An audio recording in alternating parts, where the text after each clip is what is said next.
Living with intention. What does that have to do with the menopause? Well, most of the time we live on autopilot. Every day feels like Groundhog Day.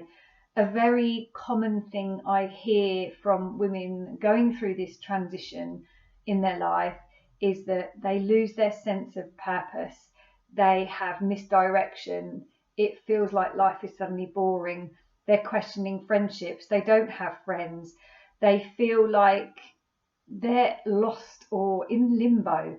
And that is very disempowering. And at a time of a transition that should be ideally a beautiful process, is turning into sometimes a woman's worst nightmare.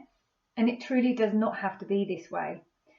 So, living with intention means that we are really being true to ourselves.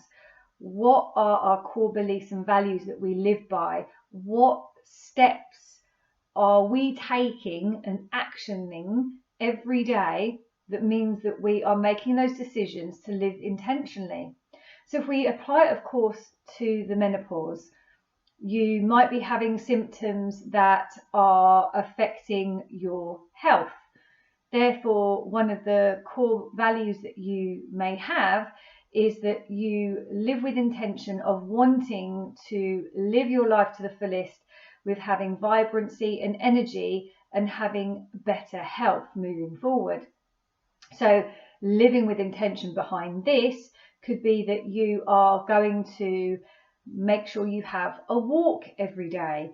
It could be that you are going to make that conscious decision to maybe plan out your meals on a Sunday and make them ahead for the week so that you are not in a position where you go back onto autopilot without realizing it, and then you don't have any food prepared, and then it all goes out of balance and out of whack again, and you're back to square one.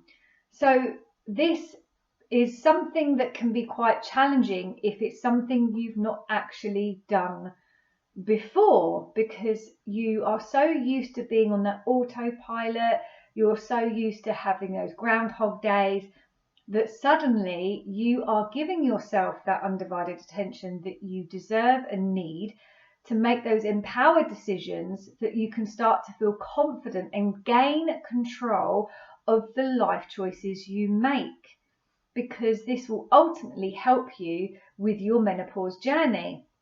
But of course, then you've got the other side of the coin here, is that you might not understand what your core values and beliefs are. And if these are skewed in any way, it could possibly be, not always, but either it's because you don't understand what they are or how to actually identify them, because it enables you to make clear decision making in your life, so you're not second guessing. And if that's something you honestly struggle with, even after going through some videos, and I'll be doing another follow-up one of how to actually identify core values, then it means that you possibly do have a unconscious, subconscious block in your mind. It could be something that has always been there, but because you haven't given this attention, you've never seen it as a problem before. And it can manifest in many different ways. It could be that you find it really difficult to make decisions.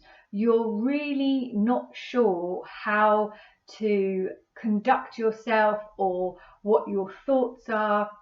Even if you thought back to happy times of what was most important to you with something that happened in your life, you might be thinking, I'm just really stuck. I can't think of anything.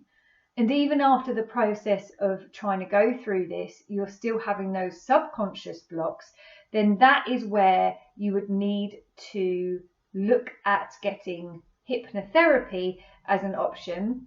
And that is something that I do myself as a therapist. So whether it was me or whether it was another hypnotherapist that you have been watching, it's always a really good idea to get the support and help that you need to unblock those things that are stopping you to finding your own answers.